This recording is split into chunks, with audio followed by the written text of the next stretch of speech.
UK as well. Awesome. So I'm just going to share my screen real quick so everyone can see my PowerPoint. Again, my show is called Universal Finance Academy. My email, if you'd like to email me any questions or if you'd like to be on my show, is universalfinanceacademy@gmail.com. And my Facebook page is Universal Finance Academy. Right now we're doing a live stream both on Bihar TV as well as on my Facebook page. And then again, this is Asma Popal. She's an actress, singer, dancer. She also has her own website where you can see all of her upcoming, plays, musicals, what she did in the past, her biography, and that's arianasampolippo.com if anyone's ever interested. Okay, so now we are on, what it takes to become an actress. So go ahead and take over. Sure. So as far as acting, it's very broad in terms of how people get into acting. Every person has their own journey, but the most common theme, particularly for musical theater, which is what I primarily studied, is to go into a Bachelor of Fine Arts program. Across the board, these Bachelors of Fine Arts programs focus on musicianship. So that's music theory, being able to play an instrument, whether it be piano or guitar, tend to be the more popular ones, as well as being able to sing in various interests, which would be opera, musical theater of a head voice and golden age standard, as well as pop and rock, which is also contemporary musical theater, if you will. So we do study all of that under private voice teachers, as well as dance.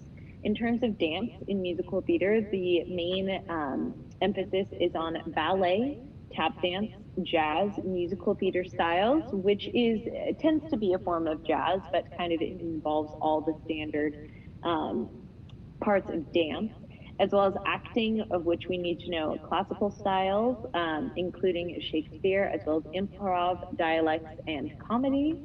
And then, of course, as I said, we do music theory as well. And then we also focus on audition technique and then performances throughout, which would be musicals, films, short films, and things of the like, concerts and whatnot.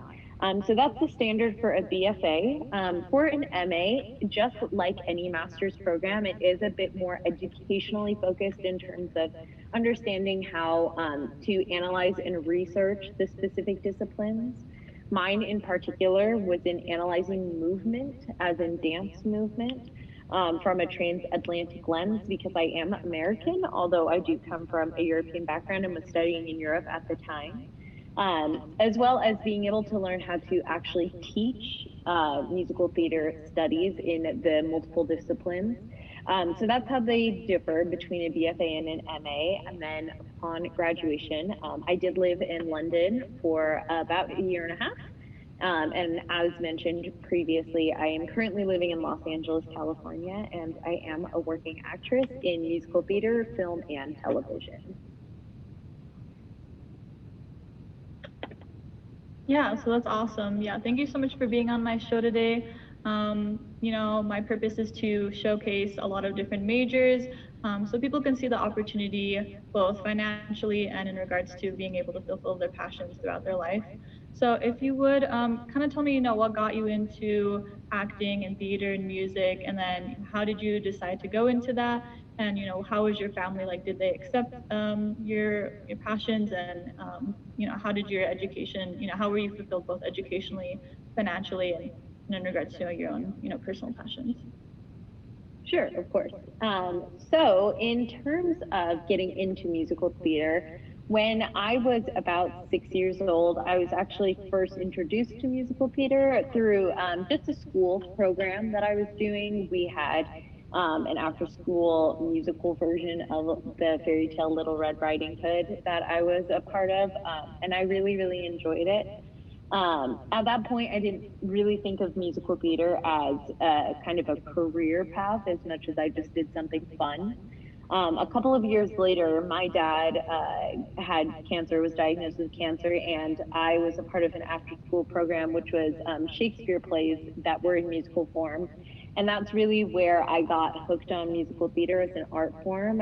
It did involve a bit more dance, acting, and singing importance in terms of it was a full-length production that we were doing. It did take multiple months of after-school rehearsals to create the performance, which really had a large impact on me and impact on my ability to kind of handle some of the at-home stuff that was going on. So that's what started me there. In terms of my education and why I chose it, originally, I believed I was going to be a doctor. That's what my parents wanted me to be. That's what I studied to be. Every parent in the world. Exactly. I thought I was going to be a neonatologist, and I was studying academically to go down that path.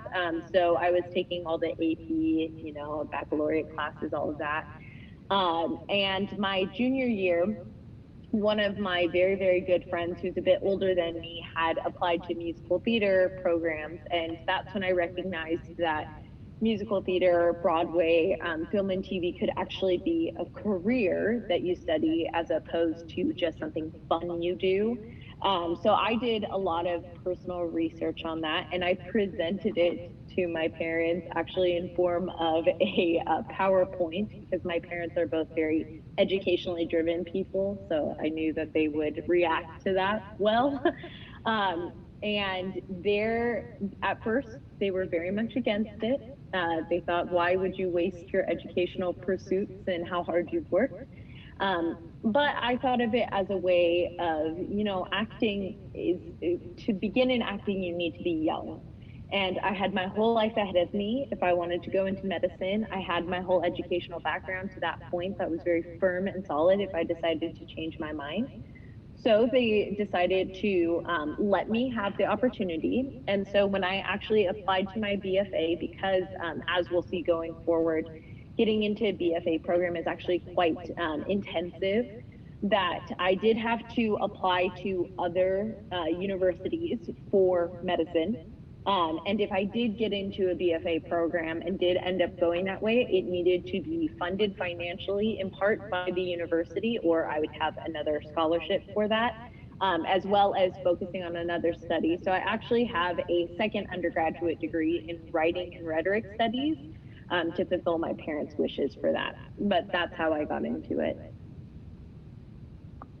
Okay, yeah, that makes sense. And now focusing on the fact that you kind of had some background, in medicine, and you got that bachelor's in writing rhetoric, and you also have, your bachelor's and master's in the arts and theater. Are you happy that you had so much education, or did you wish that you only had focus on your theater? And kind of what are some tips you would give to people who are currently struggling to figure out what they want to study? Mm-hmm. I definitely think that it's important I do think it's important to listen to your parents in terms of just hear them out. Even if it's not what your heart wants to do, I'm very glad now that I did listen to my parents and I did choose a second career in terms of focusing on writing and rhetoric studies.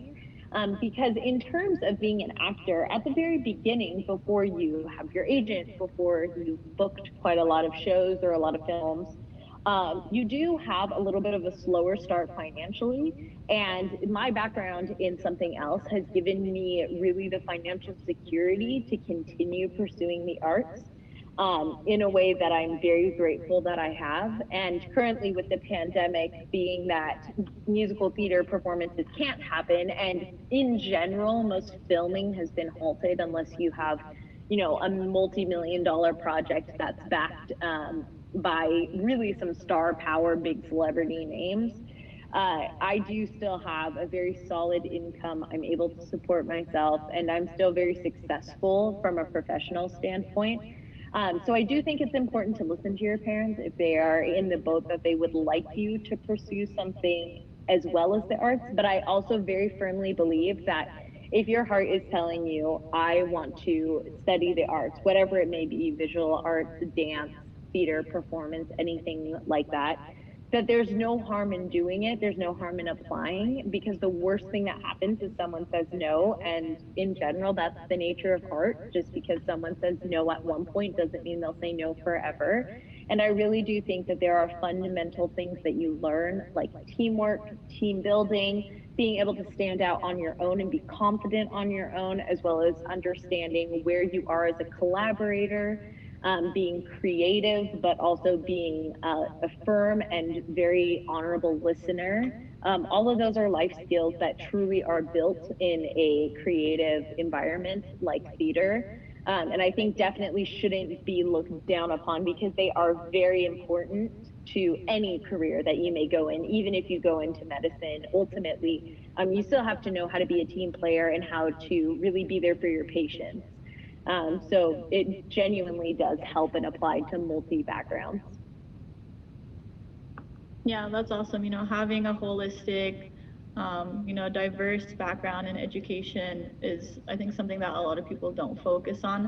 And I think that's really what, you know, gives you character as a person, and sets you up so that you have many, you know, career opportunities in the future. So that's really awesome. Okay, so our next slide, if you let me know which slide we're on right now for you. I have getting into BFA and MA programs. Perfect. Perfect. Okay.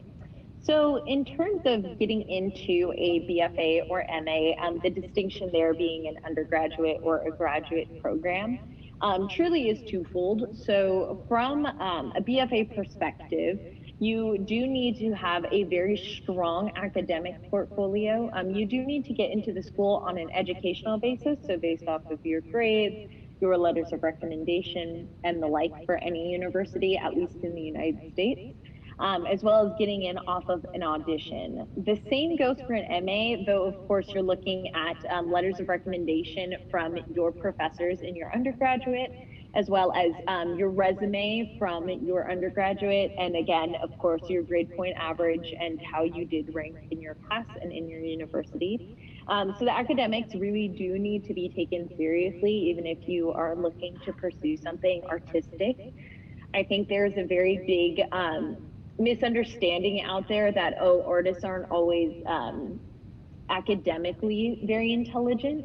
But in the case of musical theater, you do need to be very, very incredibly intelligent to get in. And then, of course, from the audition process, in the United States, there are about 300 slots in the entire country. There are about 30 programs with about 10 slots per program.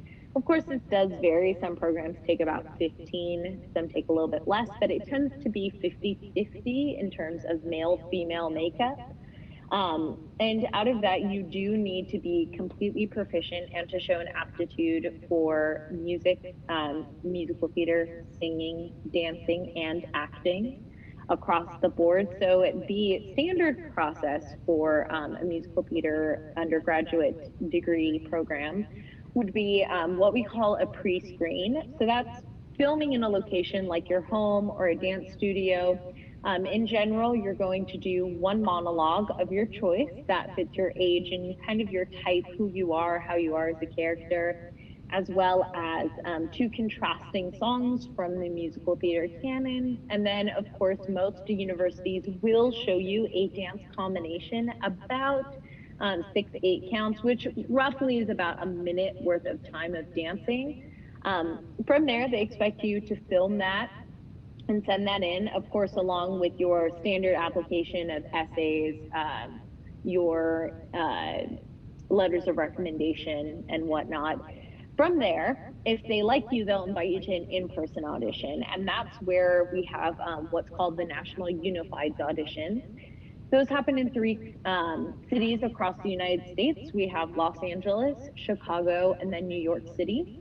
The most comprehensive, where the most schools show up, including at an international level. So there are schools from the Middle East, there are schools from Europe, and there are schools from Australia and kind of the entire Pacific that do show up to Chicago Unified. So that tends to be the bigger one. And you'll have schools from all over the world, as said, who are there for the in-person audition. So a standard in-person audition would require typically 2 monologues at this point that are different, usually one dramatic, one comedic, and then 2 contrasting songs. And from there, you will either be invited to a dance call where you're expected to show up, learn the dance combination in front of them, and repeat it as such. or you will not be invited, in which case you likely have not gotten into the school.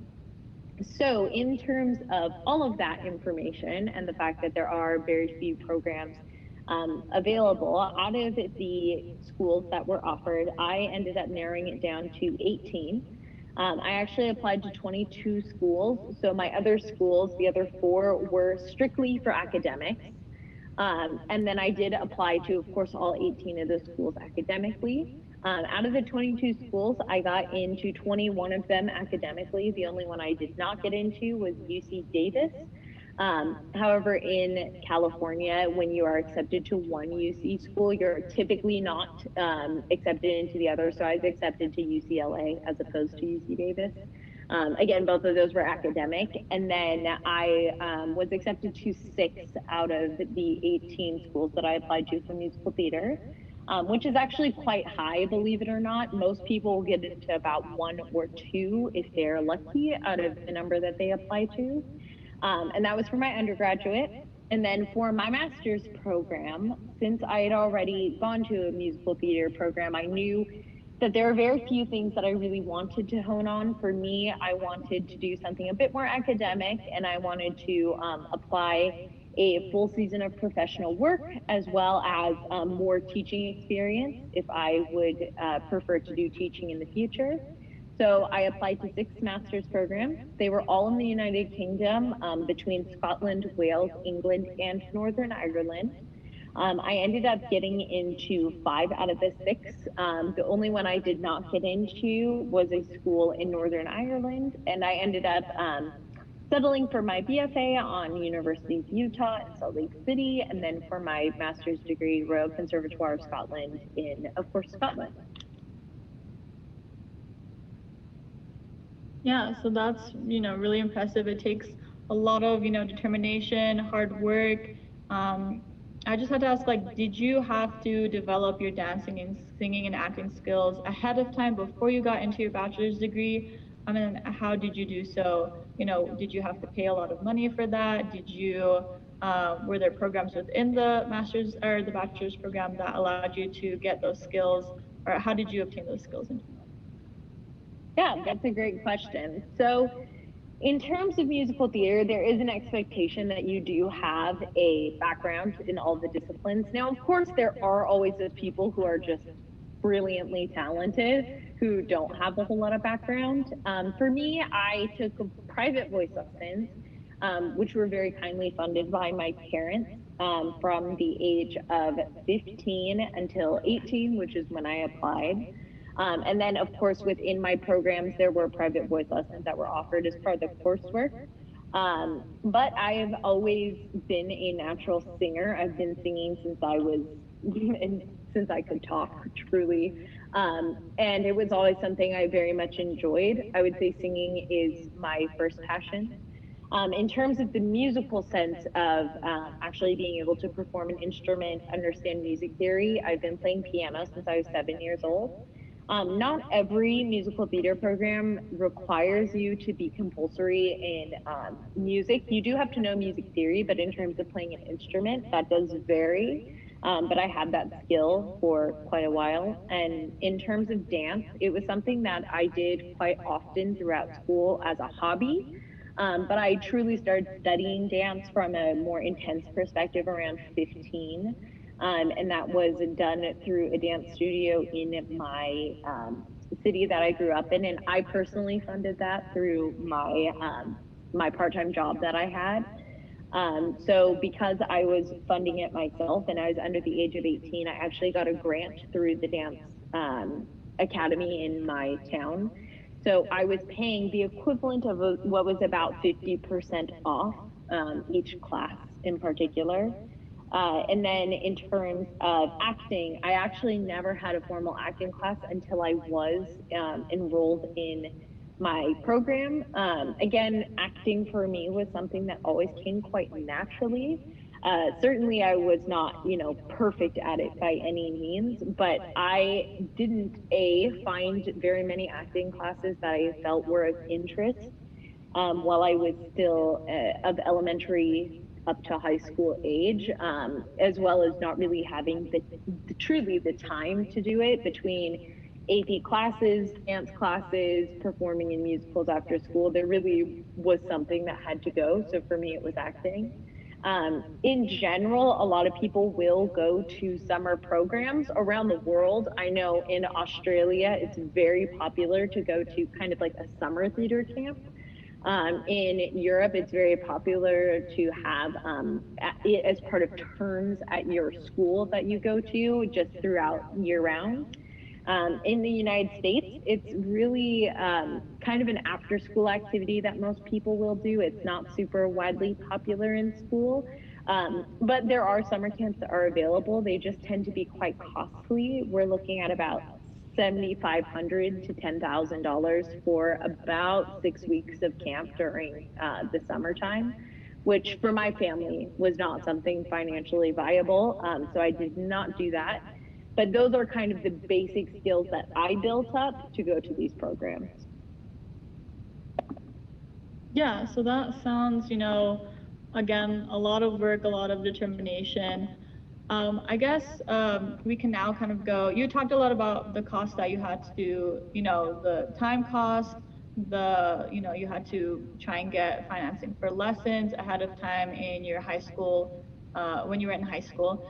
But now we can kind of try and see how much that would cost if you're going into like a bachelor's degree. But for a lot of people who are, you know, watching right now, who are in high school or in elementary school, who love the arts, you know, think about the cost that you're gonna have to face, even in high school. Think about the fact that if you really wanna get into good programs, you should try and take AP and IB classes so you can get college credit, or at least concurrent classes so you can get college credit ahead of time so you spend less. But also focus on the fact that you have a lot of options, and even if you might not be able to finish theater in high school like Ariana, you still have the opportunity later on once you do go into college. So I'll go ahead and share the screen real quick, and we can go ahead and talk about the cost that you had to go in obtaining your bachelor's degree. Okay, so this is the cost currently at the University of Utah for a musical theater program. As you can see on this particular slide, we do have resident costs, which means someone who is living in Utah currently and has a parent who's working full-time in Utah, versus non-resident, which I fell into originally as someone who had parents in California outside of Utah, but was a citizen of the United States. Please keep in mind that international students do have additional fees on top of this, just for the sheer fact of transitioning their money into American dollars, as well as any sort of additional fees you may have for visas. This being said, I went to what is considered a middle of the line cost for musical theater program. Of course, every musical theater program in the United States has its own various costs in terms of if it's a private school, public school, flagship university, etc. Now, for me, these are the general costs that it would look. So had I gone to the University of Utah with no financial help whatsoever, it would have cost me for my 4 years of my degree $47,352, not including my additional degree in writing and rhetoric studies. And then, of course, there are additional fees involved. So that is for private voice lessons, your accompanist, and then, of course, additional fees involved with your dance room, additional dance teachers, additional private lesson fees. That total around $6,200. Now, that being said, I did get a full ride to the University of Utah from an academic perspective, which is why I really encourage all of you to truly put an emphasis on your academic pursuits. The reason that I got that initial full ride scholarship actually had nothing to do with theater. It had everything to do with the score that I got on my ACT. ACTs, when I was going or applying, I should say, to universities, was out of 36, and I got a 34, as well as had a 4.2 GPA overall. And in my class rank, I ranked third out of, I believe we were 336. So academics for me were very important in high school and did end up paying off quite literally in terms of my college education for undergrad. On top of that, I did also get a talent scholarship through the University of Utah, which did cover the majority of my fees as well for theater. So in terms of the cost you see on the screen, that is general, but please know that there are scholarships out there for talent, for academics, for people who do need a little bit more financial help. If, for example, your family does not meet a certain kind of middle class income, there are plenty of options for you in terms of getting financial sponsorship.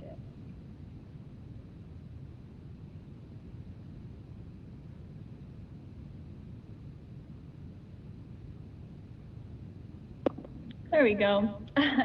Yeah, thank you so much for going through that breakdown. I really appreciate it. I know a lot of people don't think about the extra additional fees that they'll face if they, want to go to a different school in a different state. And unfortunately, that is the way that education is currently set up. But again, there's so many opportunities, like you were saying, through, partial or full ride scholarships, through getting into specific programs where you can get grants, federal aid, FAFSA, and then, just focusing on the fact that even if you don't get into, your dream school, if you still have to stay in your home state, the financial cost of it is going to be, usually half as much. And you'll still be able to go to that school maybe in the future, or you'll be able to find opportunities within your home state that will get you, to another country, to another state, where you have better career opportunities, etc. So don't think that if you have to stay in one place at the moment, it's fine. You still have many opportunities ahead of you in the future. So it is absolutely true.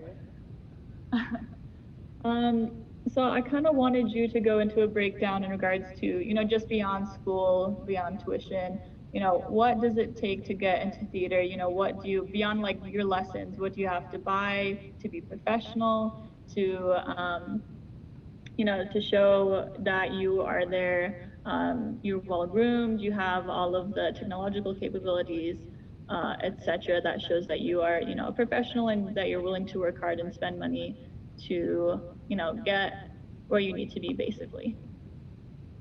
Of course. So one of the big things that is, I would say, very underrated in terms of entertainment is that who you are as a person is your business. So what you look like is very important. How you speak is very important. And of course, what you bring to the world is important. So in terms of musical theater, I always like to say that I have two wardrobes. I have my just Ariana as a daily person wardrobe, and I have my Ariana as an actress wardrobe. So in that, we of course need dancewear, and appropriate dancewear goes everything from tights, leotards, activewear. What's very popular in musical theater is Lululemon activewear, which is a bit costly. Of course, that's not something that's necessary. It just tends to be kind of industry standard. Of course, through there, we do need appropriate footwear, which is ballet slippers, tap shoes, jazz shoes, and sneakers, character heels for women, typically tan and black. For men, it's typically just black dress shoes, rehearsal skirts, and the like. So that in general will total you around $1,500. Keep in mind that $1,500, though it does seem quite expensive at the outset, you do collect that over time. It's not an upfront cost, and it is something that you're looking to invest in long term. What I can tell you is out of my 4 years of my undergrad, I bought ballet slippers twice just from overuse. I was dancing about 6 days a week consistently all 4 years. But my tap shoes, jazz shoes, and sneakers, character heels, all of that did last me through all 4 years and through my master's and present. So it was a strong investment. In terms of stage makeup, you're looking anywhere from about $50 to $120 a year. The reason I left it at 120 is because it depends what kinds of shows you're in. I was in CAPS my senior year, which of course needs a lot of face paint makeup. Things that you're not going to wear every day, like whites, blacks, cams, reds, oranges. So those were a bit more costly, but do, of course, now that I have them in my kit, I don't need to continuously repurchase. In terms of audition wardrobe for the film and TV auditions, for singing and acting auditions, the typical is having two professional dresses.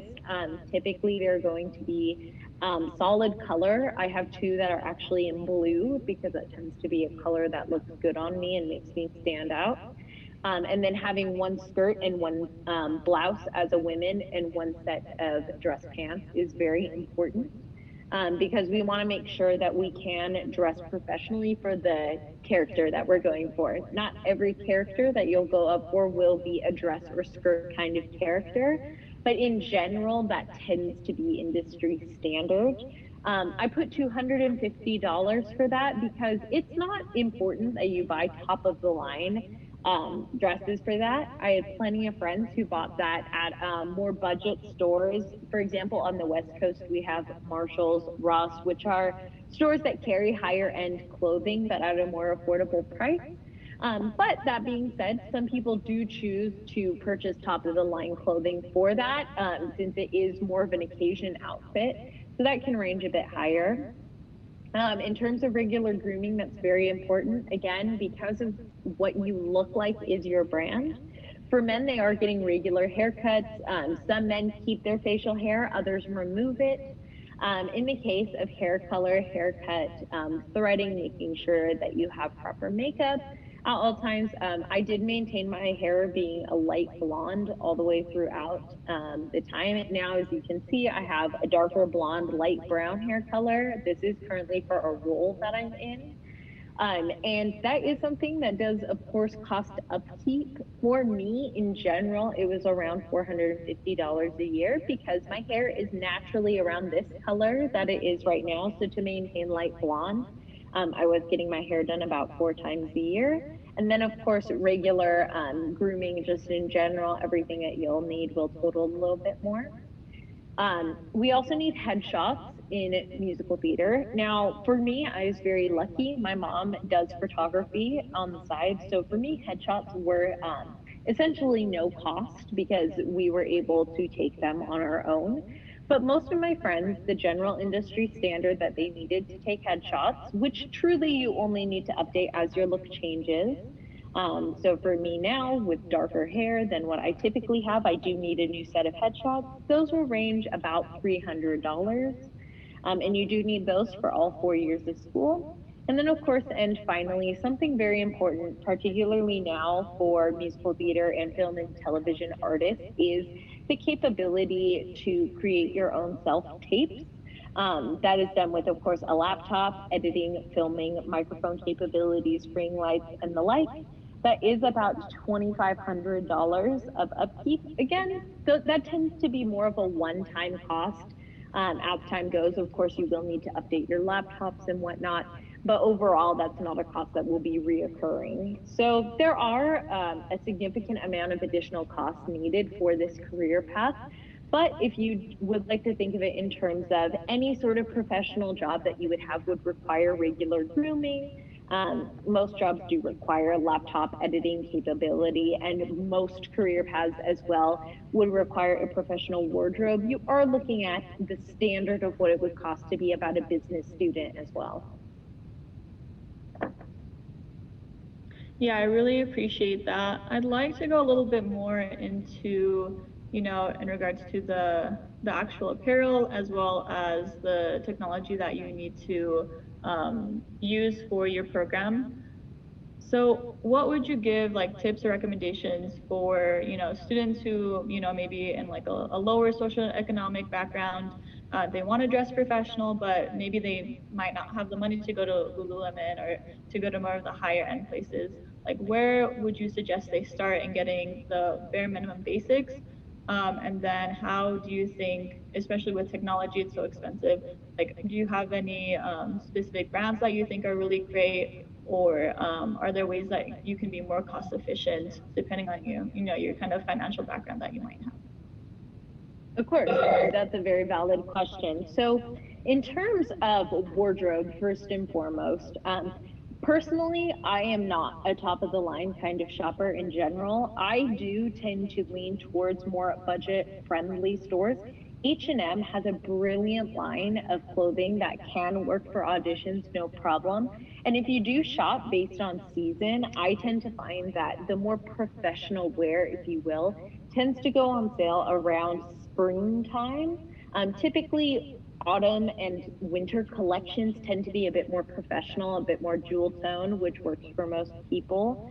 And you can get things as low as, at least in the United States, anywhere from about $5 to $25 for something that regularly would be anywhere from about $50 to $80. My I wish I had it with me right now. My very standard musical theater audition dress that I wear actually cost me only $20 from Macy's, and I did get that on a clearance sale.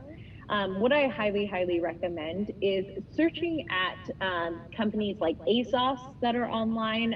I know that is also quite a universal and international brand.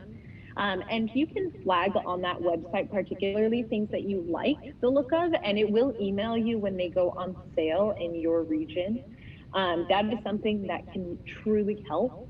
In terms of your dance wear, anything dancewear related, oftentimes people will be in a show, for example, that needed tan character heels.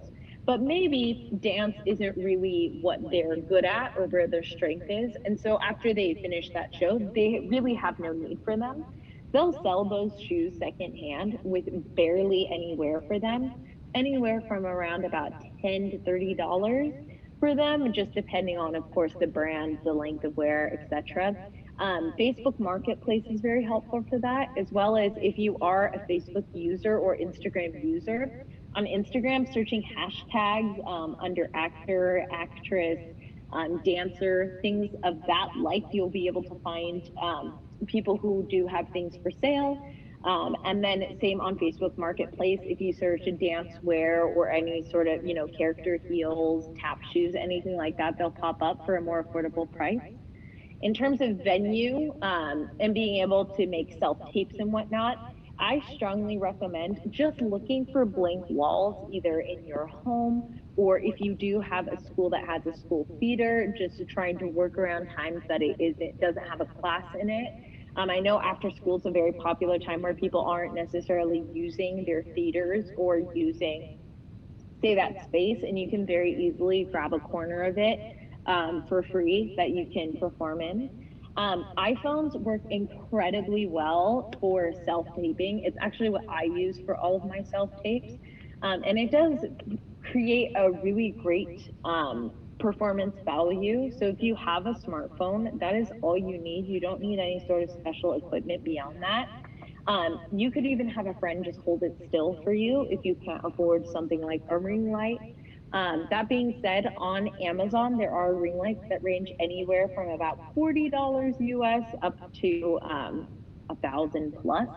It's not necessary to have a microphone or anything like that. All you need is really a good stand, something to just film on, whether it be a smartphone or a more professional camera, and that's about it.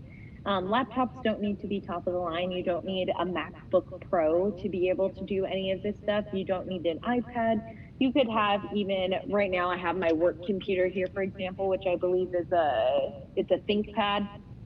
Here, I'm not sure if you can see it. But a ThinkPad is very low cost. It's about $250 US, which for a laptop is lower in line. So there are very affordable options. It does take a bit more work in terms of looking for them and really putting yourself out there to find them, but it certainly is doable. Yeah, thank you so much. I appreciate that. I know when I started going into my business major, I was so worried about finding, cost efficient, really nice, kind of higher end business clothing, but still trying to stay in a budget because, you are a college student and, you have a lot of other expenses, but you want to look nice. So, having resources, shopping around, looking for sales is all a great way. And then I appreciate the fact that, a lot of people have a smartphone nowadays, but thinking about, getting high-tech software and a very, versatile computer, and then lights and cameras and microphones. It's kind of overwhelming at the beginning, but starting one place, with an iPhone, then maybe getting a laptop, then maybe buying the software after a couple months, then getting a microphone, lighting, it takes time, and that's okay, because that's, what builds your brand basically, is you figuring out who you are and figuring out what you are capable of at the moment, and then planning for the future as well, both financially as well as education. So perfect. So now we'll go ahead and move on and kind of go through your website real quick. So if you'll just give me one quick sec to navigate to it. So kind of tell me, when did you decide to create your professional website? And, did you organize it yourself? How much did it cost? Was it free? Kind of the background of that. Of course. So I actually created my website when I was in grad school. I did the spring of my graduate degree. Now, that being said, most people do wait until they graduate from their undergraduate degree to create their website. I chose to go with a service called Squarespace, but people go with everything from Weebly, which I know is a free web address, to anything like Squarespace, or even hiring a software engineer. Now, Squarespace, which is where mine was created, I had all the jurisdiction to create it myself. In fact, I had to create it myself. So it did take quite a lot of time. It took me, I would say, about 150 hours to design and create and upload everything for this website. Of course, I'm constantly updating it to make sure it reflects what I'm currently doing, current projects. I am actually at the moment getting some new headshots to update on my website, and I recently added my film and television reel. But in general, it does cost me $100 a year to upkeep, which, if you think about, is just a little bit less than about $10 a year. Which is quite useful for me as a creator, because it gives me the ability to personalize it as I'd like, make it what I want it to be.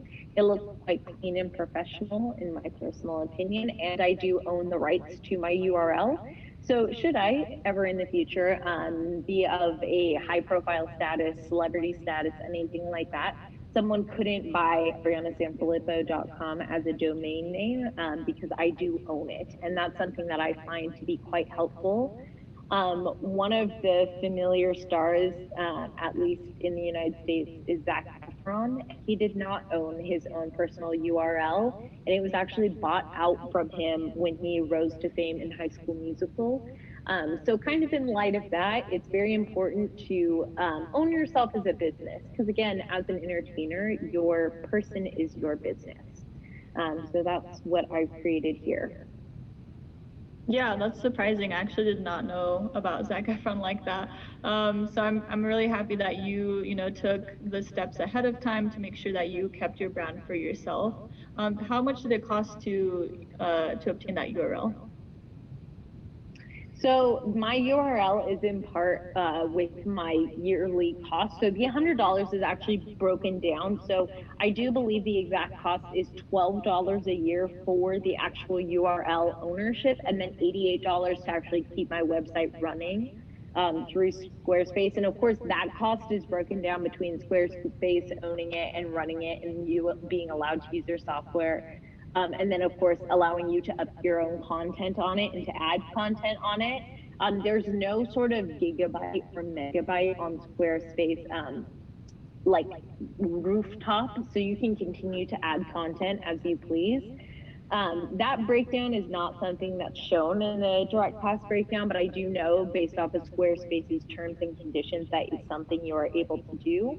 Whereas, for example, on sites like Weebly, you are only given a certain amount of gigabyte space that you are able to use overall for your website. Okay, perfect. Yeah, I'm just sharing your website right now for everyone, and hopefully they can kind of see, what it takes to create like a very clean, very modern, and very like thoughtful kind of presentation when creating like an online portfolio or website. So this is her resume here. I accidentally skipped the bio, so I'll show the bio. It shows, some fun pictures of you that kind of show your character, and then, just kind of your background, where you started, and then kind of where you want to go, and then just like a little funny thing at the end, which I like, shows your personality. You're very outgoing. And then we can go to the photos. So are your photos mainly just like headshots, correct? Why are headshots so important when you're going into theater or the arts? So we call headshots in the world of musical theater, straight acting, film and TV acting, dancers especially, as your calling card. So it's what you're going to look like. It's what they expect that you look like when you walk in the room. Now, as you can see in there are, I look quite light blonde, which tends to be my typical look. So that's what they can expect in the room. You will see in my headshots, there's one of me with straight hair. I do have naturally curly hair, and that's how I tend to wear it, but me with straight hair looks very different. So for example, if a client really liked me, but their character needed straight hair and they didn't say have the ability or the budget to put me in a wig, they can see what I would look like and imagine me in that way. So that's very important for the project. Further down on that page, I have pictures of me in production in terms of stage production, as well as film stills. So these photos that you're seeing right now are all photos of me actually performing live in a theatrical production, and then below it is me performing in film. And those are stills taken in production, photos taken, of course, from me live performing that you would see across the board in my various productions. Yeah, so that's really impressive. I really like the fact that you have kind of everything you've been doing in one area, but you've sectioned it off, for, just for your theater, just for filmmaking, and just for headshots. And you keep it very well organized. And do you start with is it chronological for your theater and the musicals and your TV and stuff? Do you start with what you've done earliest, or do you start with what you've done latest and then go back from there? So I try to do what I've done most recently as the first two photos that you'll see, but as it's a carousel that kind of goes through on my pages, I do sprinkle in kind of everything together after those first two photos, just for the sake of variance. Because, for example, I never expect someone to necessarily look at the entire carousel. So I want them to see that there's various parts of what make me an artist. So, for example, in musical theater, where I may play a human in most of my shows, I want them to see that I have been in Cats.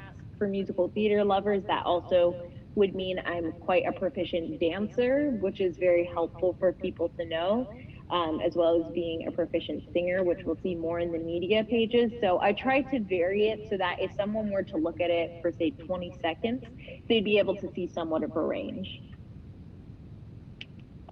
Yeah, exactly. That is, anyone right now who wants to go into any kind of arts, creating a portfolio that has really very strong themes and messages, shows your character, shows your various abilities, is what you're looking to go into, but make sure that it's not all around the place.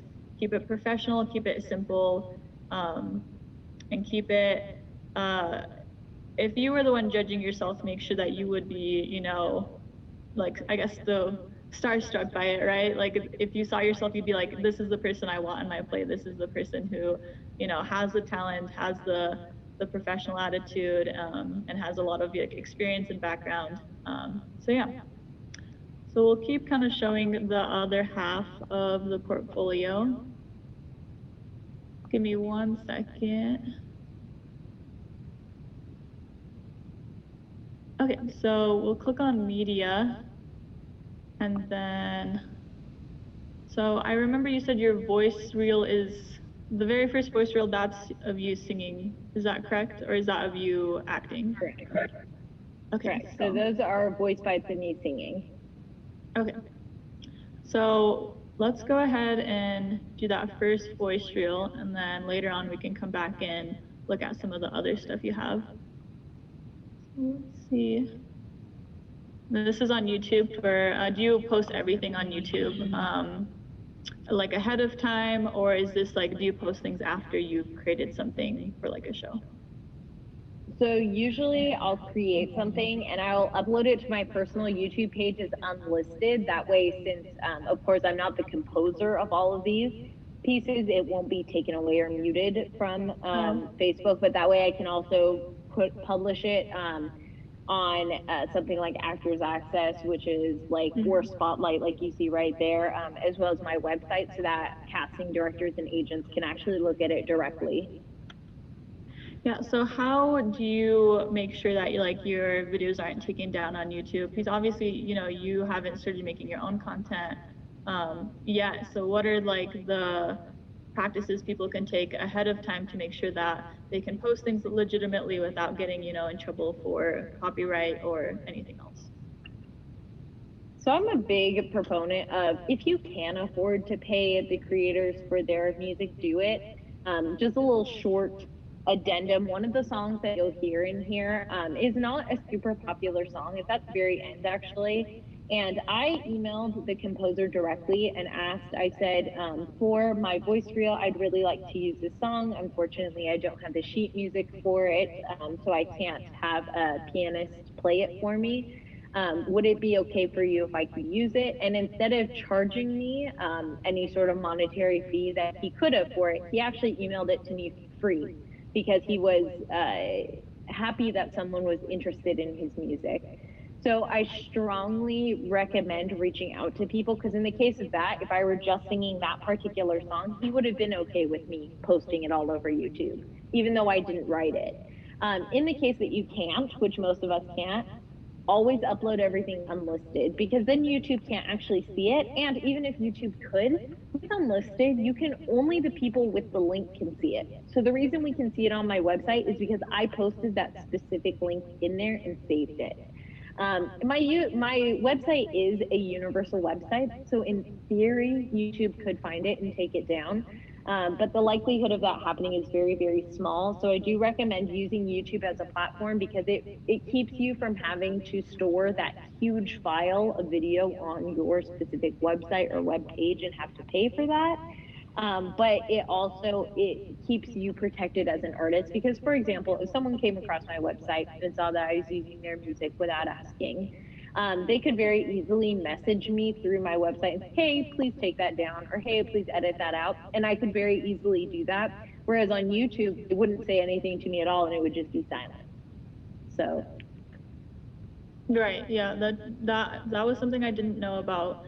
Learning about, making sure that your YouTube is unlisted, seeking out, producers or composers ahead of time, and then, making sure if you do have to pay for something, pay for it ahead of time before you utilize it. Give credit where credit is due.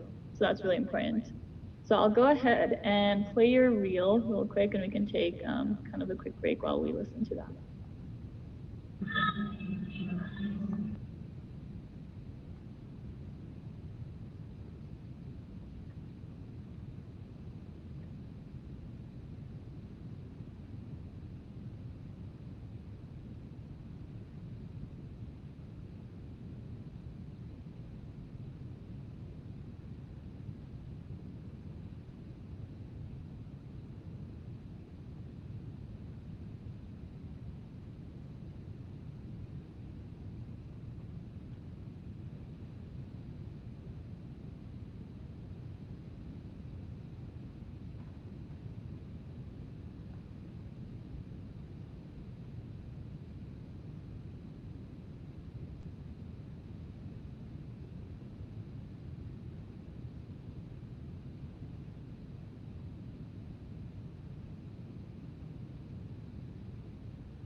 So I just found out that there isn't any voice playing. So unfortunately, we didn't get to hear your voice, but if anyone is interested in finding her reels, we can, obviously her website is right here at the top, and you can go and show that in the future. So I'll kind of keep going with your website, and then hopefully we can figure out at the end if we can share anything with sound. So right now we're gonna go to the news area if you kind of want to explain why you have that section on your website. So the news section is important in terms of, again, you're your own essentially media specialist because you are your own business.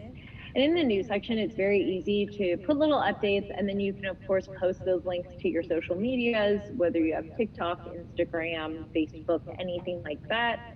Or if you have an agent, it's easy for them to upload that. Now, what I will caution you is, of course, if you have a project that you can't talk about, which I have a couple that have not yet been uploaded onto my news section, of course, keep yourself from uploading those until you have the okay to do so. But updating agents and casting directors on where you're located, whether that be in a graduate program, if you're performing in a show somewhere, as we can see right now, I was performing at the Edinburgh Fringe Festival, in Dirty Rotten Scoundrels, or if you've just recently graduated, if you've moved. Those are all very important things for your employers to know, because it tells them and gives them a good scope of where you are and where you will be. So the current thing that you can see at the very top of my news section is that I am located in Los Angeles, California, which is important because, of course, if someone, say, in New York saw me and wanted to reach out, they would know that there would be a time lapse between me being able to get to New York versus where I am. So that's why I have my news section laid out the way it is. Yeah, perfect. Yeah, I just kind of scrolled through, let everyone kind of see what it is that you had added. You kept it really simple. It was a chronological timeline where you started from your very beginning, where you were in school, and then later on, as you progressed with your other educational programs, your theater programs, etc. You kept it all with a similar kind of theme. Same colors, same font. All the pictures were around the same size. So for people, looking to create their own portfolio or online website, keep this in mind, keep it very simple, and try to showcase the most important things that you want people to read or to see. The saying is, a picture is like 1,000 words, and looking at your pictures, we can tell that you accomplish a lot of things, that you're a very joyful person, and that you're someone who is very intelligent, very outgoing, and is full of potential. So I really appreciate how you developed everything very nice and cleanly. So we'll go ahead. Yeah, aesthetic is everything. Yes, exactly. So go to contact. So I was actually kind of surprised when I saw this on your website. So why do you have this little contact area? Is that more for professional people who are looking to hire someone, or do you also have contact for people who are interested in the arts or who just want to get to know you? It's for both. I personally believe it's very important to protect yourself when we put ourselves out there, whether it be in entertainment, in business, anything of the like. It's very important to make sure that your personal information, your contact information, like your phone number, your personal email address, anything that isn't through in musical theater and film and TV, your agent is protected, because to be honest with you, anyone can find us on the internet right now through our social media accounts and whatnot. And if you don't have proper protection or privacy on those, just anyone could message you, or, with cancel culture going on, people can say really harsh things. So you want to make sure that your personal information is not out there online, and the contact page gives people the ability to reach you if they can't find your agency's information, or if they do have a question for you personally, whether it be about how did you get where you are, or someone who's like, hey, I have a project I'm really interested in you doing. So it's a safe way for people to contact you. And as you can see on that form, it's a one direction only. So they can only message you without knowing what your contact details are. So if you choose to email them back, of course, your email will be included in that. But hopefully the email that you have your contact information routed to is professional, and you would only expect professional inquiries to go there anyway. Yeah, that makes a lot of sense. And I'm happy that you had that part. I think a lot of people forget that in order to, give yourself a brand, in order to put yourself out there, it's more than just posting photos or videos. It's actually being able to, connect with people and network. And you're not going to be able to do that if you don't give people some kind of communication ability, whether it be email, your phone number, or a way to contact you through like your personal website. So I think that's really great. And then, of course, lastly, you talked about, social media. Everyone, at least, around our age range and even beyond, is currently using a lot of social medias: Instagram, Facebook, Twitter, TikTok, etc. And then, which ones do you think have been the most useful for you? And what do you think will be more prevalent in the future for someone to kind of showcase for like their theater or arts and stuff? I think it really depends on who you are and what your strengths are. Now, personally, my largest following is on my Facebook and on my Instagram. I didn't want my Facebook on there because I do find that to be a bit more personal. What I will say is that TikTok is very helpful if you're someone who likes to do short little spurts, or if you like to put your singing out there or your dance out there.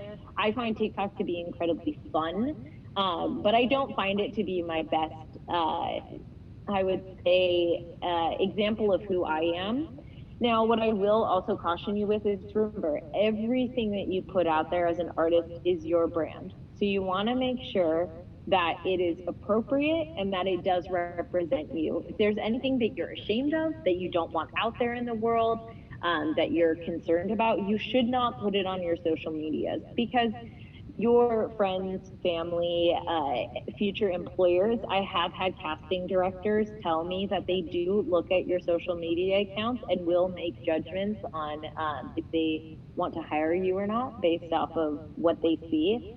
So keep in mind that it is very important. And truly, anything you put out on the internet can and will be used against you in the future. So even if you accidentally put something out there you might not be particularly proud of, know that if someone has screenshotted that and in the future you are someone who is, say, very well known internationally, expect that that photo will come back, or that TikTok will come back, or anything like that. So just keep in mind.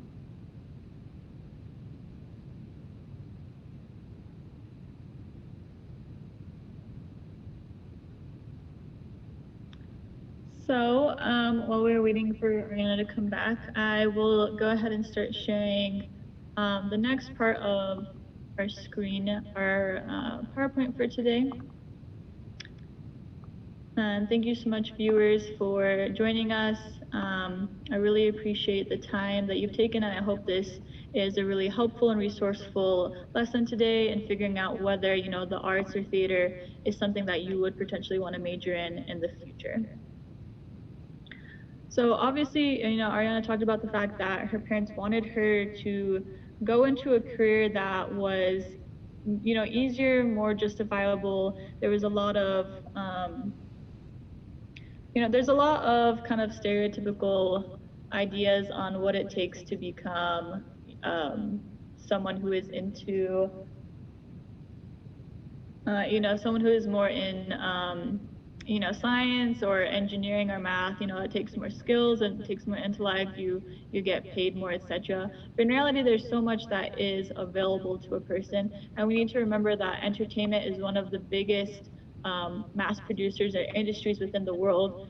Most of the people, no matter where you are in this world, you are going to, buy movies, buy music, go out to see concerts, festivals, go to plays, go to the opera.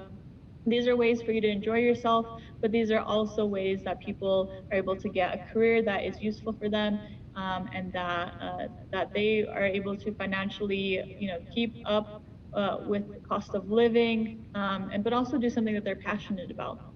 And she was able to, afford it.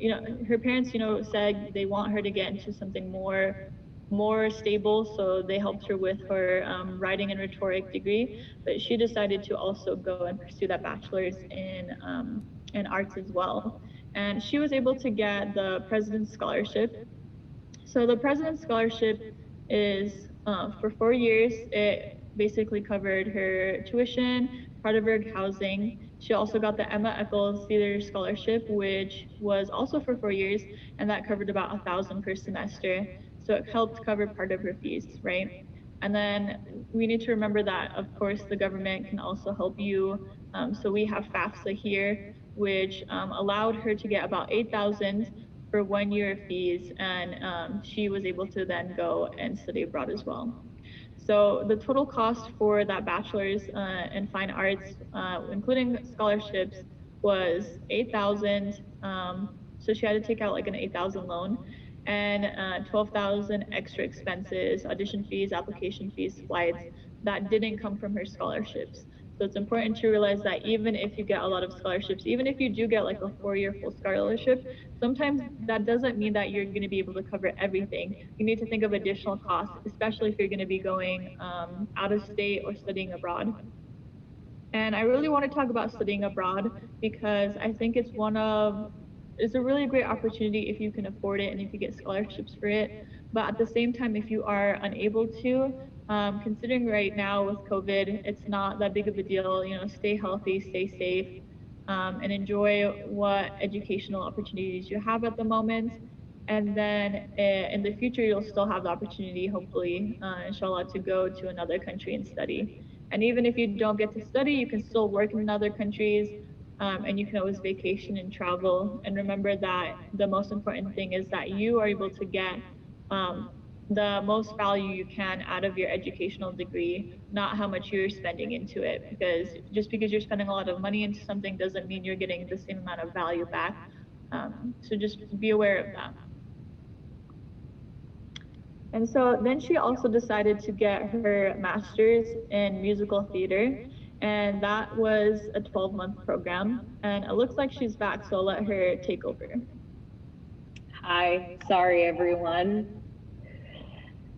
Okay, so in terms of my MA, like I talked about previously, I knew what I wanted out of my musical theater master's, particularly because I had already followed a very rigorous program for my bachelor's. So I chose a 12-month program, which is standard in the United Kingdom. The prices that I have currently listed are for living expenses and tuition. As of course you'll notice, it's listed in Great British Pounds, which of course is what the country standard is. And what you're seeing is considered the international fees.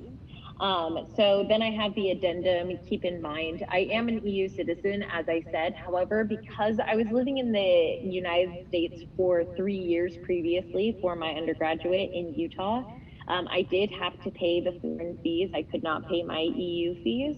And because, of course, they're British pounds, I did have to pay transaction from American dollars to British pounds, and some of those transaction fees totaled to about $10,000, which is $10,000 that I never saw, and neither did the university. That was explicitly dollars that were changing from US dollars to British pounds. So that was quite costly. Unfortunately, there was no way for me to choose how that money was actually swapped out. That was on behalf of my university. Personally, I did have bank accounts. I do have a foreign offshore bank account in the United Kingdom through Royal Bank of Scotland, which of course is held in British pounds, just as well as I have my American bank accounts.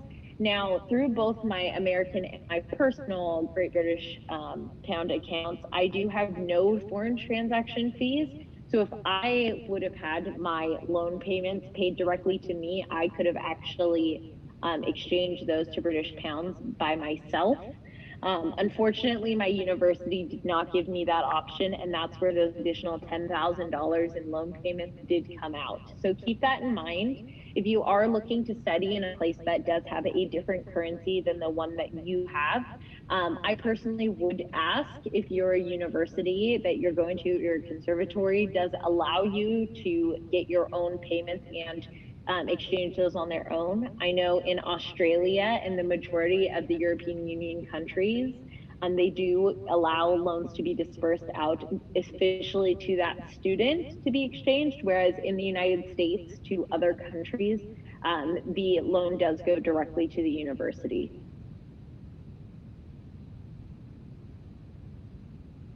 Yeah, thank you so much for explaining that. I myself did not really consider the fact that having, you know, a foreign kind of transaction account or checking account could help you in the future when you decide to go into another country, whether to live there, to study there. And unfortunately, there are a lot of foreign fees that people need to pay and don't realize ahead of time.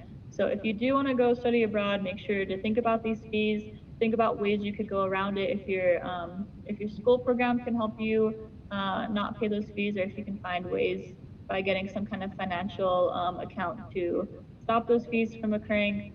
Try your best, because you know 10,000 is a lot of money. It's, you know, it's a car, it's a trip somewhere. So yeah, just focus on that.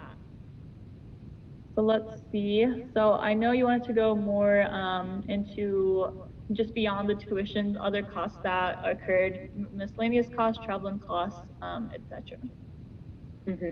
So I have all of these listed in US dollars. Keep in mind, of course, all these things I had to pay for in British pounds, so I did the translation myself. The British pound is a higher currency than the US dollar. In the time that I was there, it's about 1.2 to 1.4 US dollars to British pounds. The highest it's been, which was not while I was living there, was about $2 to British pounds. So keep in mind that whatever your current currency is to wherever you're going, you need to adjust accordingly. So I did have the additional costs. I had my BFA, that's hair upkeep, of course, dance wear, performance wear, all of that. Now, in general, I already had that from my BFA, so I didn't need to add additional to that. I essentially just needed to continue with the grooming costs, but I wanted to keep that in an overall total in case you choose to study musical theater as a master's and you didn't in your undergrad.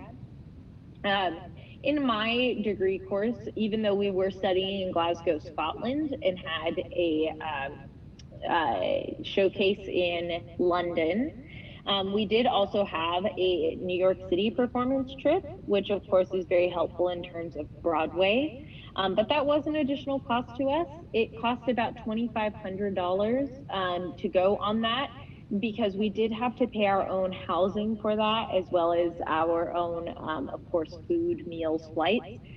What I will say is that for me, it did not cost me $2,500. I have lots of friends living in New York, so I did sleep on their couches, and you know, I did pay for food for them and whatnot, and little things like that.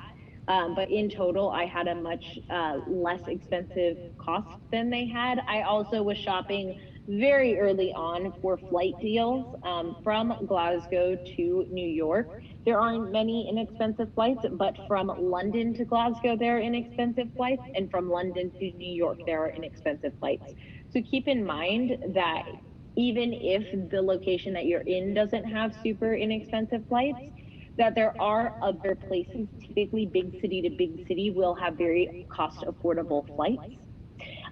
General living was about $350, about 150 quid or pounds every month. Cost of food in the United Kingdom is significantly lower than the cost of food in the United States. I'm not particularly sure why that is, but keep in mind that if you are going to study in the United Kingdom, your cost of food likely will be lower than what it is in your current country. But then, of course, one of the most expensive costs that I had was relocation fee, because yes, some people can ship or afford to ship their entire house, essentially, or their living things to the country that they want to study in. For me, that was not feasible. It was actually less expensive for me to actually just purchase my things there. So I flew to London from San Francisco, California. and was in London for about 4 days, then flew to Glasgow. Was in Glasgow about 6 days early before my course began, and I purchased my bedding, kitchenware, cleaning supplies, and other essential living needs while I was in the UK. Something to keep in mind, if you're a female that really likes to do their hair or really enjoys using lots of expensive electronics like PS4s, Game Boys, PlayStations, Xboxes, remember that if you're studying in a different country, likely they have a different outlets than what you have. So for example, curling irons, hair dryers, any sort of electronic good, you will either need a converter, a power converter that you can trust to use, or you'll need to repurchase those items there while you're abroad. So keep in mind what's important to you and what isn't when it does come to relocating, because of course that is a quite large cost. Most study abroad programs do not offer funding for relocation through them directly. However, you can find grants to study abroad through your specific country that you can apply to. So check that out. It's very simple Google searches. You can say like your country name, international studies grant / scholarship, and you should be able to find a few different things that you can apply to. Yeah, perfect. Exactly. Yeah, thank you so much for going through that breakdown and letting people know, what are some options in regards to affordability. And then I hope this was like a really great takeaway for people who are thinking about doing study abroads in the future when it's safer. Now that you have time, now that people really can't travel, take the time to create a budget and figure out your expenses ahead of time. Think about, inflation, think about foreign transaction fees, and think about your living expenses, the difference between the cost of goods and housing affordability, transportation, etc., where you currently are living, and then if you happen to go to a different country, how that is going to change, whether it's going to go up or down for you. So I know that we couldn't really play your videos, but I know, again, this is Ariana's website. If anyone would like to, look at her work and maybe connect with her, is there any like maybe short song or a little acting thing that you could potentially do right now for us? I know it's on the spot, but I do not have one that I can do at the moment, and that's more so for delay reasons than anything else. Unfortunately, on Zoom, this is kind of across the board, unless something has been pre-recorded via Zoom, it's very hard to actually perform it without severe lag. But if you are interested in checking out my website and some of the stuff on there, I do recommend it. It is a more reliable version of what it sounds like to hear me sing and perform in person. And of course, if you have, go ahead. I just figured, I think if I just play the voice reel on my phone, there's not really a video anyway, so maybe we can just play your voice reel to the phone. Yeah, sure. It's all very well to say you fool, it's now or never. I could be choosing no choices whatsoever. I could be in someone else's story, in someone else's life, and he could be in mine. I don't see a reason to be loved. Yeah. So what was that you were singing?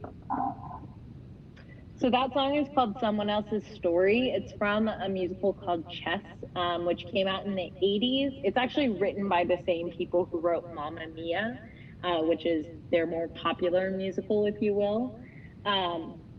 And it's about a game of chess between an American and a Russian at the height of the Cold War, which of course was a very tense time in American and Russian history. So it's just a snippet from a character in there. I chose it because it does highlight my voice well, and of course it is a character that I believably could play. So of course, when you're choosing material that you want to put on your website or that you're going to bring into a room, you're going to want to make sure that you do have something that you could realistically play. So if the character that you really like the song from is an 80-year-old man and you're a 20-year-old woman, I'm going to advise you find something else. Unfortunately, casting directors will take that as what you think that you could do. And of course, you're likely not going to think you could play an 80-year-old man, though the song might be very good. Oh, perfect. Yeah, thank you so much. I love how clear you are. Did you record your music in like a studio, or did you do that, you know, at home? And then how do you choose what songs are best fit for your voice to make it the best impression you can? So in terms of what you just listened to, that was actually recorded in a studio at my grad school, Conservatoire Scotland. It was free to us students. Of course, you know, we pay for that in our tuition. But the only thing that I had to book was my accompanist, who is a very dear friend of mine. So I just bought her some lunch. And we recorded that together. However, let me go grab what I actually record with currently.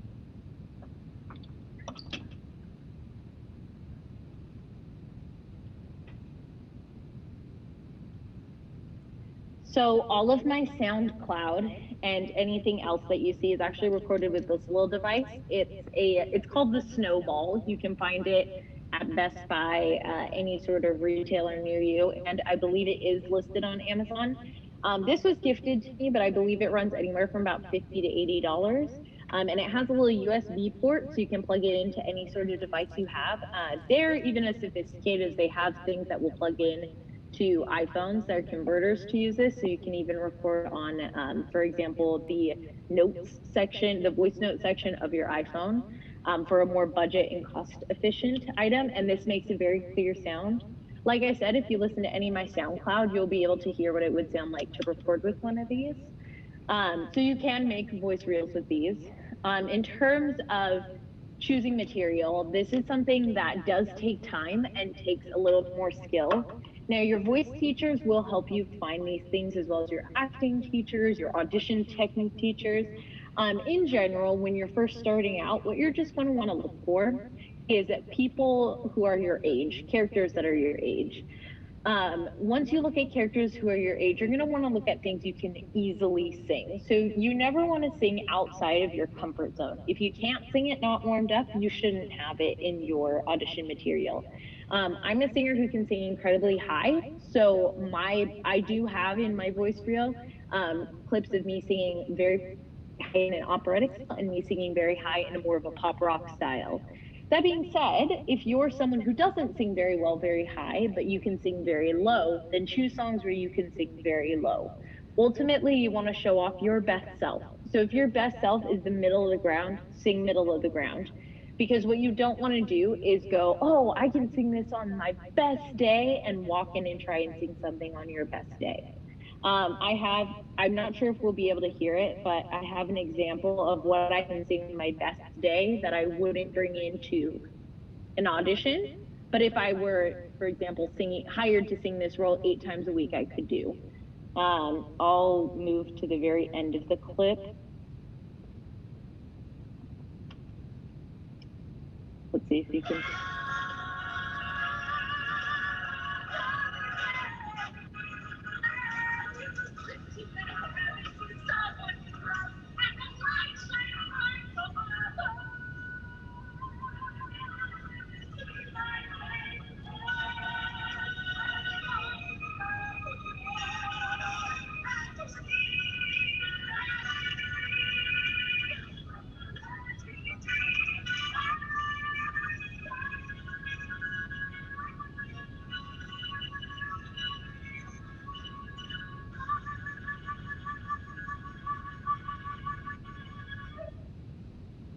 So that's an example. That was just a recording on my phone that I did the other day in a rehearsal.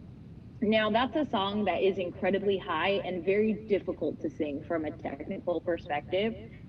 You don't want to choose a song, even though it's really exciting and really fun, you don't want to choose a song like that in an audition. Because in an audition, we're going to be nervous naturally. You don't always know who's playing the music for you in the room. You don't know if they're going to be very good at playing piano. Sometimes you get someone who can barely play the lyric line. So you want to play something where if someone, for example, were just to stop playing, you would be able to continue singing and singing on pitch. So keep those things in mind. But as you grow as an artist and as you're in these programs, they will help you choose material.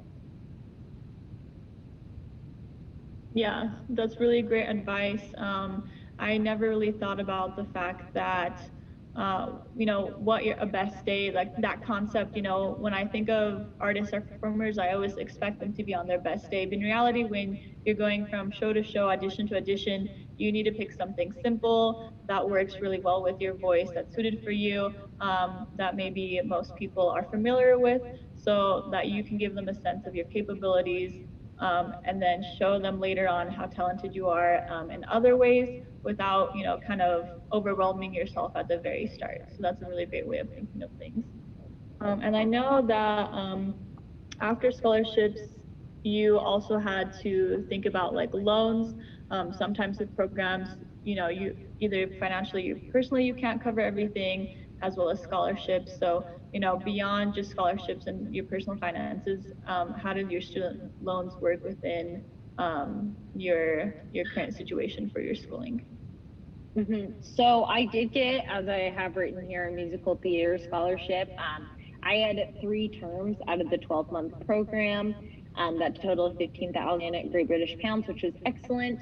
However, my parents did not fund any of my master's degree, so that came out all on me. I did work full-time through my master's degree. However, I still took out $41,000 in student loans. I did have to take it through my home country. Now, that's specific to the United States. Every country has their own rules. Some students from other countries were able to take out UK loans. But again, that is all country specific. So check in with your specific country as to what you're able to do. $41,000 was for my relocation, my general living, as well as, of course, my fees that I needed. Yes, it is a very high loan, but the way that I was able to justify me taking the loan that I did is in the United States, most master's degree programs are 3 years, and they would cost $41,000 or more for 1 year, let alone 3. And so for me to have $41,000 worth of debt for 1 year of entirety and getting my master's was actually financially more viable for me than it would have been for me to try and do 3 years in the United States. So it does look like a high cost up front, but over time it actually pays off better for me. Yeah, that's really important to think about. A lot of people expect, master's or PhD programs to, take several years, and the cost to, sometimes go into, the 100,000s. But you were able to keep it at a minimal time frame of just a year and keep it at a low cost of just 41,000. And while at the moment it might seem like a big sum, you now have several years ahead of you where you can work full time and pay back that money quickly, versus other people who are stuck in their programs for 3 or more years who don't have the time to work either full time or cover their expenses, cover their tuition costs, their living costs, their other miscellaneous costs throughout life. 100% fully, they'll probably have to take more loans out anyways. So yeah, that's really impressive. And then, so, how was life after university? How were you able to adjust going out of, educational institutes? And do you ever want to go back? And, where are your, future career goals heading? Totally. So after, towards the end, I should say, of my program, of my master's degree, we had a showcase in New York City and a showcase in London. Now, I knew I wanted to live in London straight away. I was very lucky out of my showcase. I did actually get an agent directly, so I was able to stay in London. My EU visa also allowed me to stay in England. Now, I currently am still considered what is called a permanent resident of the United Kingdom. That is, are you joining us? I am a permanent resident of the United Kingdom. I will stay as such as long as I continue to return back and keep my bank accounts active for about 5 years. Then I can apply for citizenship. So as of right now, I would like to go back. I have come back to the United States, to Los Angeles, California, in terms of my actual performance pursuits. I have been very lucky in terms of film and television, which Los Angeles has brought me to. As well as, of course, with the coronavirus pandemic, it was better for me as an American citizen to return to the United States while the borders had closed on either end, because this is where my family is. And unfortunately, there were some family emergencies that I did need to come home for, and medical reasons for my father. So I did come home out of respect for my family and by choice. So I am currently located in Los Angeles, and I'm planning to be here for a little bit. But if life were to take me to London or to New York City, or if I were to travel for what I was doing, I absolutely would be open to it.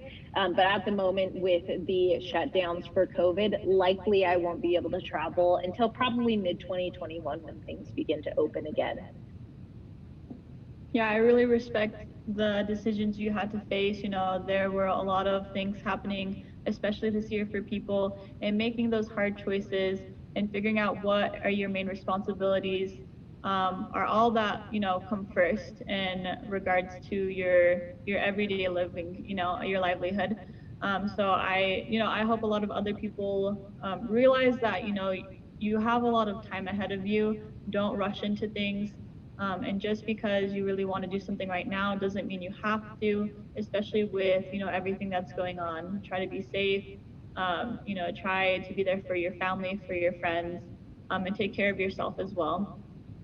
And so I kind of wanted to talk about, I was surprised you were talking about how you had not citizenship, but you had what in England?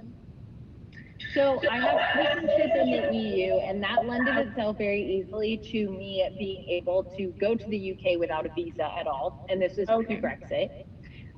So once you're in the UK, if you have a job, you're registered at the local GP or your healthcare center, as well as being a student. So you can be a student, or you can be a full-time worker, or you can have both. You can be a graduate and be a full-time worker. You are able to apply for what they call as residency. There's a couple of different versions of residency. Again, that all varies per country and their process, but in the UK, you can be a permanent resident or you can be a partial resident. Partial residents tend to be like spouses, children, whatever of the person who's studying or working full time. I, of course, was full time. And after I graduated from my university, I did have a full time job as well. And I was represented and living in the UK. So I was considered a full-time resident of the UK, and I did have to apply for that. And there were lots of like forms that I had to fill out. Some of them were helped along by my university. They helped us to actually fill these out. Others I had to fill out with my employers. So that is how I was able to become a permanent resident of the UK. And then UK law does that as long as you have an active bank account and you are working or traveling within the United Kingdom over a 5-year span, you can apply for citizenship. Currently, I'm actually on the fence about what I will do in terms of citizenship, because the United Kingdom currently only allows you to have 2 citizenships. My 2 citizenships currently are the United States and Italy.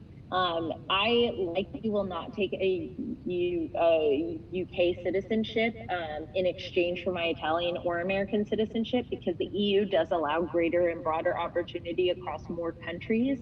And of course, the US is a very large hub of entertainment, so I wouldn't want to forfeit that. So unless the United Kingdom does allow multiple citizenships beyond 2, likely I will not take that, but I'll continue to stay a permanent resident, if you will. Yeah, so yeah, that's really surprising. I haven't heard of that opportunity before, so I'm really happy and glad that you shared that. So that gives a lot more opportunities for people who might be afraid to go study in another country and unsure of, you know, their eligibility to later on, you know, stay there and work there. And then also if they were able to in the future go back to their motherland or their native country. So I think that's a really great opportunity, and I'm really happy that we got to kind of talk about that.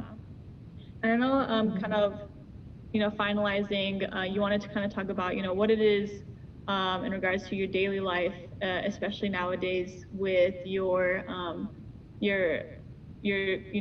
passionate career choices, as well as kind of your more stable career, and how you kind of blend them in together, and just go on with your daily life with, helping your family, now transitioning from that educational state of mind to more of a career-oriented, worldly view. So if you kind of want to go into that. Sure. So on this little final slide that we have here, I have kind of what my day in a life looks like between London and my life in Los Angeles. Now think just for a moment that the cost of living in London and Los Angeles is actually quite comparable when you factor in the exchange in finances between British pounds and American dollars. Now, my life in London, I did have a manager and an agent. I'm still currently represented by them in the United Kingdom, but of course they don't represent me in the United States. They represented me for musical theater specifically. So when I would audition in the UK, it's whenever my agent gets a call saying, hey, we're interested in your client. So then my agent calls me and says, hey, you have an audition tomorrow or whenever it is, and they need you to do X, Y, and Z, and the expectation is that I show up. So I needed to have a job that would, of course, allow my cost of living to be covered, but as well, that would be flexible for me to actually audition. So I worked at Starbucks' international headquarters in Chiswick Business Park in London. That did cover my living cost and was, of course, a professional career building place for me. The business park is exactly what you would expect out of a business park, quite professional. I didn't need to dress up every day. It was an office environment. So definitely a very stable job and career to go off of, as well as building my foundation in that line of work in business. If I decided at any point in time that I wanted to leave performance, or if I had to leave performance, I would have a stable career path already building for myself. I highly recommend that for any artist looking for something that's flexible, but something that you can also do, because that will help you and allow you to pay your bills. But it will also give you that peace of mind that you can still do what you love, because in general, yes, there are some people who do right out the gate book those big multi-million-dollar contracts. The majority of us won't do that. It doesn't mean we're not going to be successful in entertainment. It doesn't mean you aren't talented. It just means that you're like everyone else, and that means that you're going to need to have something to do. Working in a restaurant was not something I wanted to do. Many people do that and are very successful and have no problems with that, but I wanted more of an office environment, so that's what I did. Below, I have kind of a breakdown of what my average costs were. Again, listed in Great British Pounds. In the UK, one of the big differences was that the tube was my main form of transportation, which is public trans, whereas in Los Angeles, I do have a car and a car payment and gas that I have to pay for my car, as well as, of course, car insurance and the like. One of the things that you'll notice that is exactly the same is the loan payment. Now, my loan payment was taken out in the United States, and the expectation was is that no matter what country I lived in, I would have to pay my student loan in the respective country of my loan. For me, it's $717.70 a month. That is my choice that it is that high. I wanted to pay my student loan off as quickly as possible. The $717.70 is a 10-year plan where I pay every single month, and that would pay it off immediately with my interest that is factored in.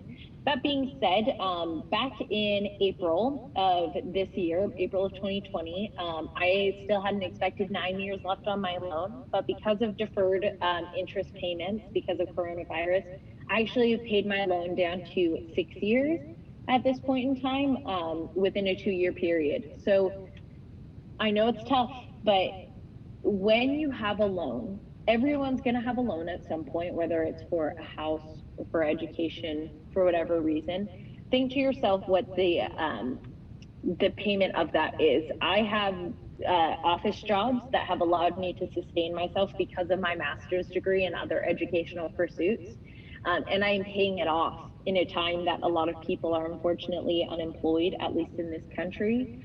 So it is very, very possible that even if you have a little bit of a higher loan, if you really keep your eye on the prize and keep working hard and diligently, that you can pay it off and you will be okay. I'm living proof of that.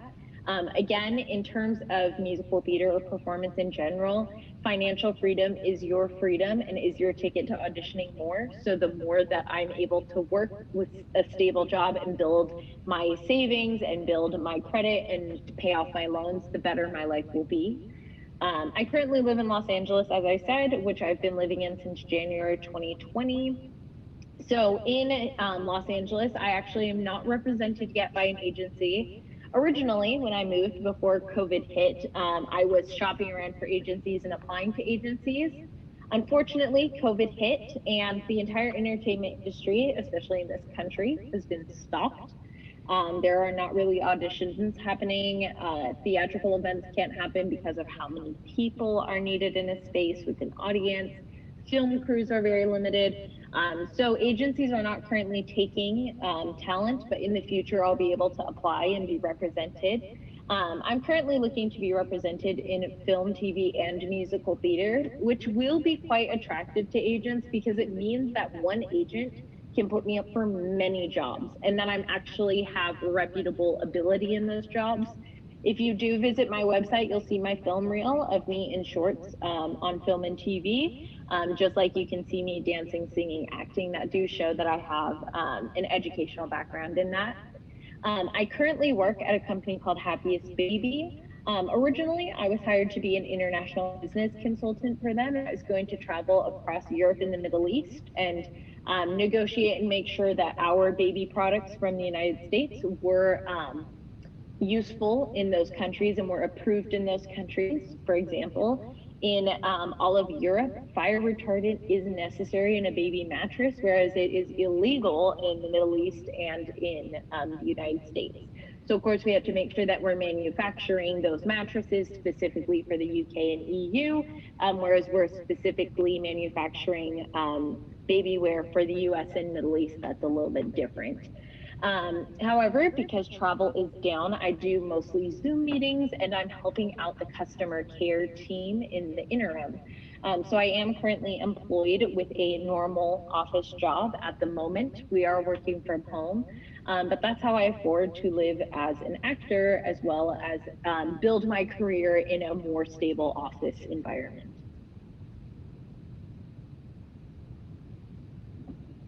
Yeah, thank you so much for going over that. I was really impressed by the fact that you found passion both in an industry that you didn't like naturally feel in place, that your parents kind of wanted you to go into, and that also gave you a lot of opportunities both nationally and globally. But you also took the time to kind of focus on what you wanted to do with your theater major and your arts major, and you realized that just singing or dancing wasn't enough. You were able to then go into video and TV and other kinds of auditions to diversify yourself and show that you're a very holistic person in many ways. And I really like the fact that you drove that point. If you are in debt, whether it's a car loan, a house loan, credit card bills, or a loan for education or tuition, focus on the end goal, whether it's short term or long term, and make sure to try and pay those loans off as soon as possible. The sooner you pay them off, you're debt free, your credit score is higher. You are now able to get loans for other things that may be more important for you, and then you'll have more financial freedom to make decisions for other things, like going into another program, going to another state or country, going on vacation, starting your own production line, for example, your own business. So I just hope that was something that really stays in the mind of people. Try and get those loans paid off as soon as possible. And I really like the fact that you took something like COVID and turned it into a positive. You focused on the benefits that staying home and working more allowed you to find more financial freedom in the end. And I know a lot of people right now are struggling with finding a job, paying bills. So try and find all of the benefits, the opportunities, and see if, in one place in your life, you might not be where you want to be. See in other places in your life where you could potentially grow or benefit or become stronger in. So yeah, I thank you so much for taking the time with me today. I hope this was a really beneficial lesson for people on my show. Again, my name is Asma Popal. My show is Universal Finance Academy. And I kind of wanted to end it with Ariana, what is your message for the youth of today who are facing so many challenges with, COVID, natural disasters, trying to figure out their finances, and also people who are currently in programs or trying to find jobs in theater or art and who are struggling? What is kind of your message of hope? My message of hope is that entertainment isn't going anywhere. While we're stuck at home, the things that are getting people through is watching Netflix, listening to the music that they love and that makes them feel happy and free, watching YouTube, watching content creators, and even collaborating with your family and looking at things that make you feel happy and nostalgic. Those are the things getting us through these really tough and difficult times. And just because theater isn't able to happen right this very minute, or just because filming is at a standstill right this moment, doesn't mean that's going to be forever. We love entertainment as humans. It's part of what makes our life joyful, and that is going to continue.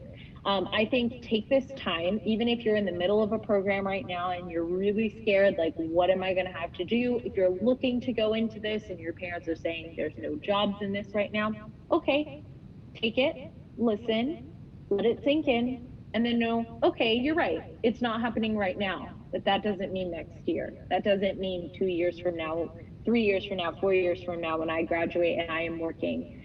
The average age of someone in entertainment, whether they be a professional dancer, a professional musician, Broadway star, or an entertainer in terms of film industry, is 27 years old. Currently, I'm 25, which means I already have my BFA and my master's degree and have applicable both resume builders from a career perspective in the office as well as a career perspective in film, TV, and musical theater. And I'm still 2 years short of what is considered the average age of someone who's gained success in this career. It doesn't have to happen today for anyone.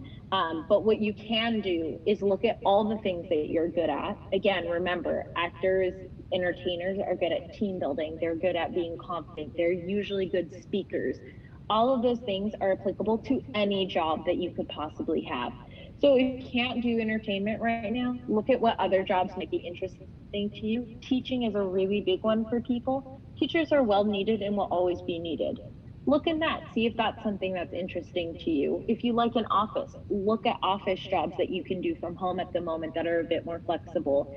But don't give up on yourself and don't give up on your dreams, because it is needed and it's very, very important. So keep on the path. Yeah, exactly. I totally agree. Do you know what are the words to say like thank you so much and goodbye in Dutch or Italian? So in Dutch, it'd be dankjewel, dag. And in Italian, it'd be it'd be grazie me, ciao. Yeah, So, and Farsi, Tashakar, and Khadafiz. Yeah, thank you so much, Ariana, and thank you for all of the viewers who took the time today to watch either on Bihar TV or on my personal YouTube channel or my personal Facebook page, Universal Finance Academy. Yeah, I hope this was really valuable. I hope you learned a lot. Again, if you ever are interested in maybe getting Ariana as part of like talent for any future projects, she's available and you have her contact information, or maybe if you potentially might mentor someone who might be interested, if you'd be willing for them to contact you in the future. And you have her website and you can always watch this video again to look back on details. Yeah, so thank you so much, and Khudafis everyone. Bye-bye. Thank you. Bye-bye.